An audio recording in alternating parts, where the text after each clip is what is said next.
ఏంటి బాబు? 3 దెబ్బల బాజ. అవును.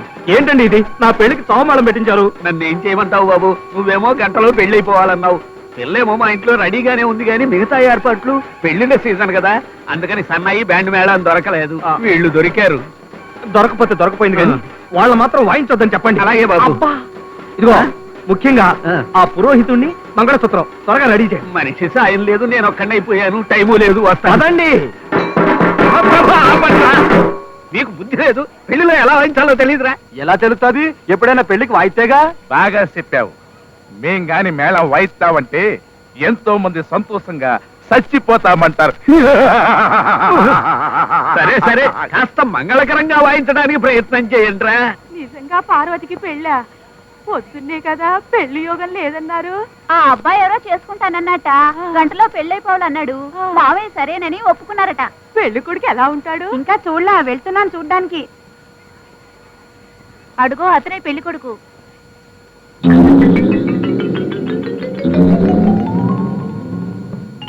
అదేమిటి ఒళ్ళంతా కట్లు, కట్ల పాములా? మొన్న పడిపోయిన హుస్సేన్ సాగర్ బస్సులో ఆయన ఉన్నాడంట. ఆఖర్లో తేలింది ఆయనేనంట.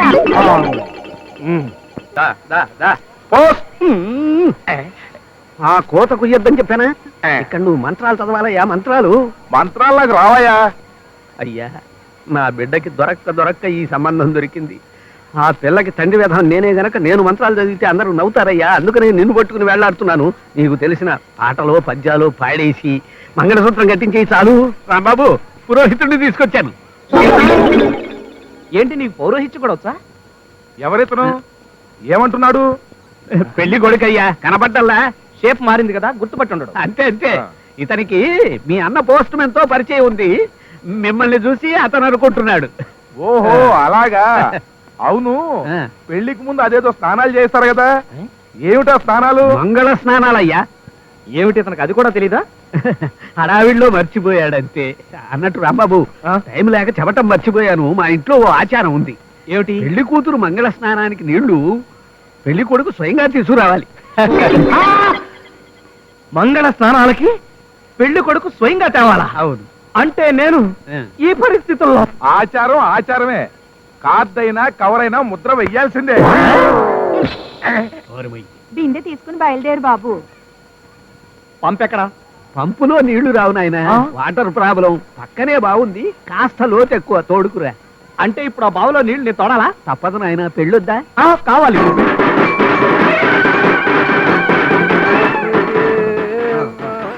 మెల్లగా మెల్లగా. అమ్మో కుక్క!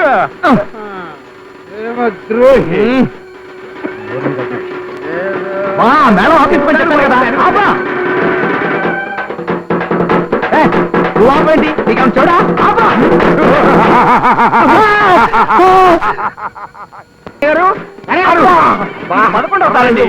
ఏమిటా తొందర? బంగారు పుట్లు పొందట, మంగళసూత్రం దొరకలేదండి. పోనీ అద్దెకి ఎవరన్నా మంగళసూత్రం ఇస్తారా? నో వర్రీ నో వర్రీ, ఇవాళకి పసుపు కొమ్ము కట్టేస్తాను. ఏమయ్యా, పెళ్లి రోజునే పసుపు కొమ్ము దారం అంటున్నావు, ఇక నా కూతుర్ని నువ్వేం సుఖపెడతావు? రే మేళాలు, గురునాథం గారు, మీరే ఏదో రకంగా చక్రం అడ్డు వేయాలండి. నన్ను ఏం చేయమంటావయ్యా? ఈ పసుపు కొమ్ము మెళ్ళో కట్టి మీ ఆవిడ మెళ్ళో ఉన్న మంగళసూత్రాలు తీసివ్వాలండి. ఏంటయ్యా నువ్వు మాట్లాడేది? మా ఆవిడ పూజల పురస్కారాలు నీకు తెలుసు కదా. ఈ విషయం దానికి చెప్తే చెప్పు తీసు కొడుతుంది. ఏమండి, బంగారపు మంగళసూత్రాలు లేకపోతే పిల్లనివ్వనంటున్నాడు వాడు. వాడి ఫేస్ చూశారు కదా. ఈ పెళ్లి జరగకపోతే నా పంతం దెబ్బతిని పరువు పోతుంది. నా ఫేస్ చూడండి. మీరే ఏదో ఒక రకంగా సహాయం చేయాలి సార్. అలాగే ప్రయత్నిస్తాను. కావుడు, ఏమిటండి పిలిచారా? రాంబాబు నీతో ఏదో మాట్లాడతాడండి. భలేవారండి, మీరే మాట్లాడతా అన్నారుగా. నువ్వు మాట్లాడు బాబు. మీరు మాట్లాడుకున్నారు నువ్వు మాట్లాడు. మీరు మాట్లాడుకున్నారు. మాట్లాడు బాబు. బాబు, మంగళహారతి పాడాలా? మంగళహారతి లేకపోయినా అడ్జస్ట్ చేసుకుంటారండి. కానీ ఈ పసుపు కొమ్ము మెళ్ళో కట్టుకుని మీ మెళ్ళో ఉన్న మంగళసూత్రం కొంచెం తీసివ్వాలండి. సింతేనా? దానికి ఇంత ఆలోచన ఎందుకు? తీసుకో. థ్యాంక్స్ అండి. కావుడు కాముడు కాదు, నా పేరు సత్య వెంకట కామాక్షి. మీరు కట్టిన తాళి మళ్ళీ నేను మెళ్ళ వేసుకునే వరకు మీరు నా భర్త కాదు, నేను మీ భార్యనే కాదు. కొంచెం తప్పుంటారా? కావుడు. అయ్యో లక్ష్మి, దేనికి ఆ ముద్రస్తు పెడుపు చేతులారా చేసుకున్నావు మొదట పని ఎంత పని చేశావు లక్ష్మి, ఇప్పుడు నేను ఎట్టా బతకాలి లక్ష్మి? అడుగుతూ బతు. అవును, ఇదేంటి ఇటు పాలిస్తున్నా? భర్తగా నా ధర్మం నేను నిర్వర్తించాలి కదా sir. Railway station bus stand చూసి కళ్యాణ మండపానికి వెళ్దాం. నాకు దండం పెట్టుకో, ఆ పూలు నా నెత్తిన చల్లు, ఆ బియ్యం నా నెత్తిన పోయి, ఆ పళ్ళు నా చేతిలో పెట్టుకో. ఏమండి మీ పేరేమిటో గాని కాస్త తప్పుకుంటారా? బాబోయ్, మంగళసూత్రానికి ఇంత పవర్ ఉందా? కావును నన్ను అసలు గుర్తుపట్టడం లేదే. పార్వతి, దేవదా పార్వతి, దేవదాసులు వచ్చాను. దేవదా నీకు కూడా మేమేలాగా కుక్కలంటే భయమా? అవును. తాళి కట్టించావు. ఆ మంగళసూత్రం తీసుకోవయ్యా.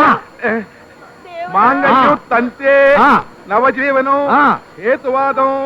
మంగళసూత్రం కట్టు, కంటే భద్రాచలం, నీ పెళ్ళం, నీ ఇష్టం. అయ్యా అయ్యా ఆగండి, ఒక్క క్షణం తొందరపడద్దు. మా అమ్మని గదిలో నుంచి తీసుకొస్తున్నారు. ఈ పెళ్లి కళ్ళారా చూడండి, సాధనాన్ని పేచీ పెడుతోంది. ఒక్క నిమిషం. బస్ స్టాండ్ లో చూసాము, రైల్వే స్టేషన్ లో చూసాము, ఎయిర్పోర్ట్ కూడా చూసి వెళదాం సార్. నిన్ను పేరు చంపేస్తాను రా. ఎయిర్పోర్ట్ కూడా అయిపోయిన తర్వాత వైజాగ్ షిప్ యార్డ్కి వెళ్ళాలంటావా?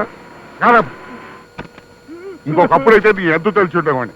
దిగండి, మనం వేరే కళ్ళు వెళ్దామమ్మా. అమ్మా, మా పార్వతి పెళ్లి అయిపోతోంది. కళ్ళారా చూసి కన్ను మూసి నాకు మనశ్శాంతిని ఇవ్వదే. నువ్వు కరివయ్యా. ఏమిటి కానిచ్చేది? ముందా కుక్కను కొడితే కానీ నాకు మనశ్శాంతి ఉండదు. నీకు వినిపించకుండా ఏర్పాట్లు నేను చేస్తాలేవయ్యా. మేళాలు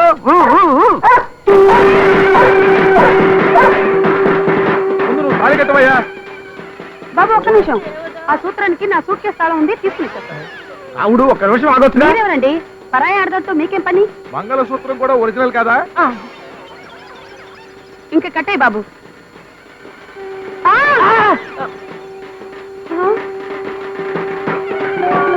అబ్బా, ఈ టైంలోనే కరెంట్ పోవాలా? చిచి, తాళి కట్టేసా, నా పెళ్ళైపోయింది. ఆ పెళ్ళైపోయింది. బీంజాలండయా, బీంజాలండి. బియ్యం ఏంటయ్యా? అక్షంతం. అక్షంతలా? అక్షంత చల్లండియా, అక్షంత చల్లండి. అమ్మా, మన పార్వతి పెళ్లి అయిపోయింది, చూసావా? పార్వతి పెళ్ళి అయిపోయిందా? ఆ, అమ్మయ్యా, అయితే నేను వెళ్తున్నా, నేను వెళ్తున్నా. అమ్మా అమ్మా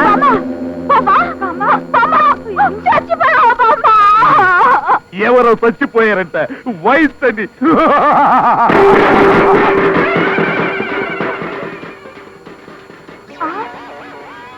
నాకు పెళ్లి కాలేదు. ఆ? నానా, ఆ. నాకు తాళి కట్టలేదు. తాళి నీకు కట్టలేదా? ఏయ్ మేడం, ఆఫ్ చేయండి. చీకట్లో నేను తాళి ఎవరికి కట్టానబ్బా? నాకు కట్టావు బాబు. ఇది కొబ్బరి పడతా. మీరైనా చెప్పొచ్చు కదండి. అయ్యో, పెళ్ళి అయిపోయిందని బాంబు చచ్చిపోయింది, ఇప్పుడెలా? అంటే ఇంకా కాలేదా? అందుకే వెళ్ళబోయి వెనక్కి వచ్చేసా. ఏమిటి ఆలస్యం? నేను పోవడమే ఆలస్యం. ఆ తాళి తీసి పోయా, త్వరగా 3 ముళ్ళు వేసేస్తాను. వేస్తావురా, వేస్తావు. ఎందుకు అయ్యు? ఆడదంటే అభిమానం, మంగళసూత్రం అంటే గౌరవం నీకుంటే కదరా. నాన్న, మీరంతా ఇక్కడికి ఎందుకు వచ్చారు? కన్న తల్లిదండ్రులు కూడా చెప్పకుండా మళ్ళీ పెళ్లి చేసుకుంటావా? ఎవరి మీద నీ కోపం? నాకు ఎవరి మీద కోపం లేదు. రాంబాబు, జరిగిందేంటో తెలిస్తే నువ్వు చాలా బాధపడతావు, నాకు తెలుసు. అందుకే మేము పరిగెత్తుకొచ్చాం. నీ అవసరం కోసం, నీ స్వార్థం కోసం చేతికి దొరికిన ఫోటో పెట్టి శుభ్రంగా ఖర్చు వేయించావు, నీ అవసరం తెచ్చుకున్నావు. దానివల్ల ఒక ఆడపిల్ల బతుకు ఎంత నాశనం అయిందో ఆలోచించావా?